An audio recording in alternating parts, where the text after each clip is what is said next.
Assalamualaikum warahmatullahi wabarakatuh. Ketemu lagi di Gubantoro Channel yang membagikan tips-tips seputar merpati dan serba-serbinya. Nah, kali ini saya akan menjawab pertanyaan dari akun Waningsih, Mas Waningsih, yang Tinggularen ya. Pokoknya ini akunnya Waningsih.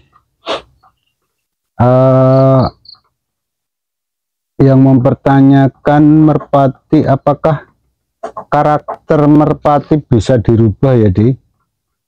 Kurang lebih gitu ya pertanyaannya, apakah karakter merpati itu bisa dirubah? Kalau menurut saya nggak bisa ya, Mas. Walaupun bisa itu sulit sekali, lama, sulit, dan nanti satu saat biasanya kalau kita salah mainnya juga kembali lagi ke karakter semula. Kalau menurut saya karakter itu dibentuk ya, Mas. Walaupun memang ada bawaan gennya yang menjadikan dia agak sulit untuk dilatih, untuk dibentuk karakternya. Saya punya pendapat begitu dan saya coba buktikan.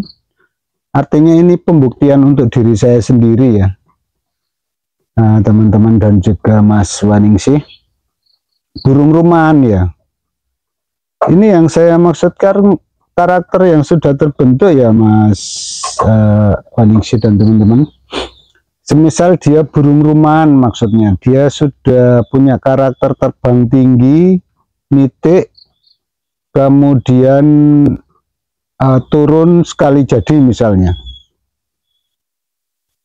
Ketika burung tersebut yang sudah berkarakter seperti burung rumahan, yang kalau dia terbang tinggi, turun sekali jadi misalnya, kemudian karena kita tertarik dengan karakter dia yang sekali jadi, kita coba pindah di kolongan misalnya ya, itu biasanya malah kalau dia burungnya kurang cerdas malah hilang, karena dia cenderung untuk mencari rumah. Jadi karakter dia itu sudah terbentuk dan terbiasa untuk pulang ke rumah. Jadi ketika walaupun dia dalam giring yang kencang sekali, ketika kita mainkan di lapak itu biasanya dia akan cari rumah untuk pulang, cari tujuan pulangnya.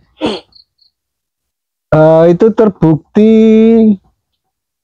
waktu di dekat rumah saya itu ada kolongan untuk mainan teman-teman di sekitar sini.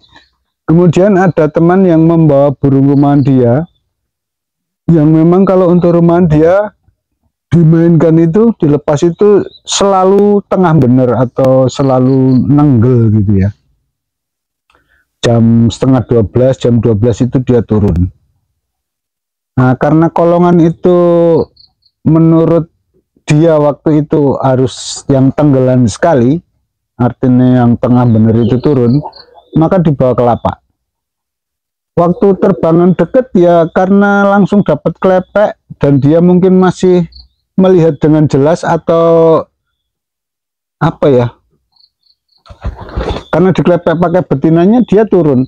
Tapi begitu dia agak jauh sedikit, kira-kira ya 50 meter lah, dia agak meninggi karena memang dia burung tinggian rumahan, dia nggak mau turun walaupun dikelepek, dipanggil sampai ini ya, sampai betinanya juga buat kelepek sampai ini lemes gitu, dia nggak mau turun, dia pulang ke rumah. Ya karena memang itu apa ya, rumahnya kebetulan dekat. Walaupun itu lama-lama sampai berapa giringan dia mau turun di situ. Tapi tetap aja sesuatu saat ketika dia mungkin sudah lelah, dia akan pulang ke rumahnya. Nah, kemudian apakah ini bisa dikatakan berhasil atau bisa? Enggak ya. Kalau menurut saya tidak, karena dia akan tetap selalu ingat pulang saat dia lelah. Coba teman-teman bayangkan waktu main di lain daerah yang jauh, kemudian karena burung itu lelah nggak mau turun, kan akhirnya kita kehilangan burung ya. Demikian juga burung yang untuk kolongan, yang burung kolongan sudah terlatih di kolongan. Ketika saya coba untuk main rumahan, dia mau turun dia. Tapi ketika lepasannya ditambah dengan agak cepat, karena dia begitu dilepas langsung pulang, itu dia justru bingung. Di jarak yang agak jauh dia bingung. Dia cuma muter terus. Akhirnya saya bawakan betinanya, misalnya saya bawa betinanya, saya klepek baru turun, baru bawa pulang. Itu sampai lama sekali ya, untuk dapat terbangan 2,5 kilo kalau nggak salah, itu lama sekali. Akhirnya saya berkesimpulan, sudahlah, nggak usah dilatih di rumahan lah. Karena dia sudah terbiasa sekali untuk di kolongan ya. Jadi karakter itu susah sekali, walaupun mungkin satu saat berhasil, tapi perlu waktu yang lama sekali, dan gandengannya itu harus yang model ngikutin terus, kemudian bisa membawa dia sampai di rumah. Nah, untuk merubah karakter dasar dari merpati tersebut yang sudah terbentuk ya, susah sekali. Kecuali kita mau merubah di anakannya. Artinya gini ya, walaupun dia anakan burung rumahan atau sebaliknya, atau burung kolong atau burung balap sekalipun ya, itu kalau balap asal dia mendukung untuk terbang tinggi, itu satu saat piannya itu anakan yang bulunya bagus itu bisa terbang tinggi. Saya sudah membuktikan untuk burung teman saya yang anak burung balap yang sering juara bapaknya itu, kemudian anakannya dilatih balap, tapi belum lama dilatih balap, saya pegang, oh ini cocok buat tinggian, coba dilatih tinggian, akhirnya bisa. Kemudian burung rumahan saya sendiri, nah ini kan kembali lagi ya, itu kan kebiasaannya dibentuk saat dia saat dari pertama atau awal dia latihan. Kalau memang ingin dijadikan merpati kolong ya kita bawa ke kolong, jangan dilepaskan di rumahan. Nanti kalau dilepaskan di rumahan sudah agak jauh, ya secara genetik dia akan menurun ke piek yang kita mau latih itu. Akhirnya setelah lepasan misalnya 0,5 kilo 1 kilo, dia sudah kuat ya, untuk karakternya kuat untuk burung rumahan kembali. Artinya karena anakan burung rumahan. Tapi kalau itu burung yang piek itu kita bawa ke kolong, dan awal pertama kali dia terbang di kolong, itu walaupun sedikit agak lama, tapi akhirnya terbentuk bisa untuk main kolong. Saya sudah membuktikan. Anakan burung saya bisa dibawa ke kolong, dan di teman saya juga yang ngambil dari saya juga untuk main kolong juga bisa. Karena awal latihan pertama itu langsung di kolong. Justru kalau anakan burung kolong, burung rumahan itu gampang sekali naiknya. Jadi larinya kurang ya, nggak kayak yang asli dari terah burung kolong yang memang dia yang cenderung ngedor itu ya, yang kencang terus dar gitu. Biasanya dia lari dulu, lari sampai lepasan jauh, dia harus digandeng. Ketika tenaganya udah bagus baru digandeng, baru dia mau naik tinggi. Tapi kalau enggak ya dia lari dulu. Tapi kalau untuk burung rumahan dia gampang tinggi. Dalam 2 giringan dia biasanya udah tinggi. Itu jadi untuk karakter kalau dirubah yang sudah jadi ya, itu susah. Tapi kita membentuk karakter dari pilihan itu biasanya masih bisa, dan cenderung lebih gampang daripada yang sudah terbiasa untuk rumahan kemudian dibawa ke kolong, karena naluri dia untuk pulang ke rumah itu kuat sekali karena sudah terbiasa dimainkan di rumahan. Tapi kalau untuk karakter yang misalnya dia suka narung atau suka apa ya, istilahnya suka nyalip, terus suka ninggal, itu kayaknya itu memang secara genetik didukung dengan tubuh dan memori gen memorinya dari indukannya misalnya memang terah burung yang sering ninggal, walaupun gandeng kemudian ninggal ataupun langsung ninggal, itu nggak bisa dirubah kayaknya.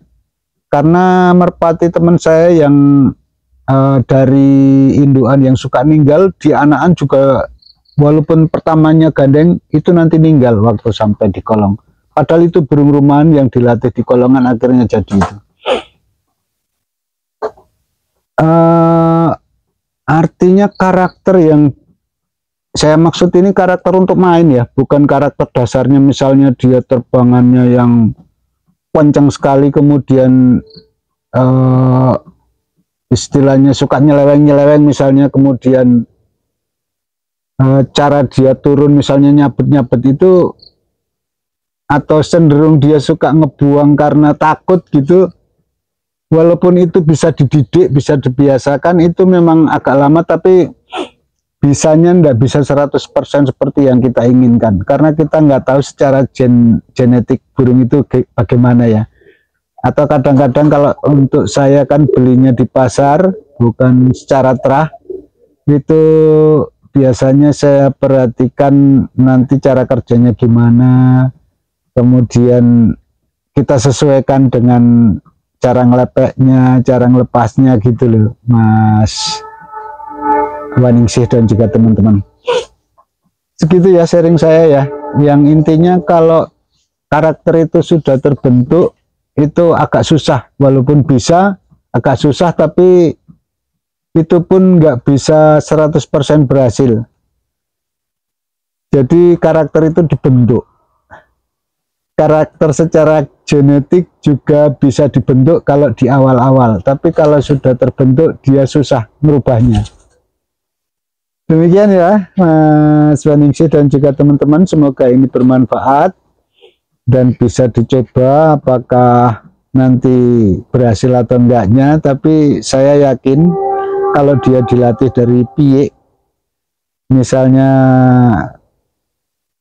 karakter yang saya maksud sebagai apa ya, dasar bermain ya, misalnya untuk rumahan, untuk kolongan, itu masih bisa dibentuk. Kecuali untuk sifat-sifat yang misalnya suka narung atau tinggi pukul, atau dia ketika tinggi suka muter, itu kadang-kadang yang susah kita ketahui ya. Walaupun kita punya patokan, oh kalau burung begini kalau udah ketinggian, kok ketinggian, udah terlalu tinggi itu harus muter dulu, atau yang bisa langsung turun atau gimana gitu lah. Oke, semoga ini bisa bermanfaat, dan akhir kata saya ucapkan terima kasih. Wassalamualaikum warahmatullahi wabarakatuh.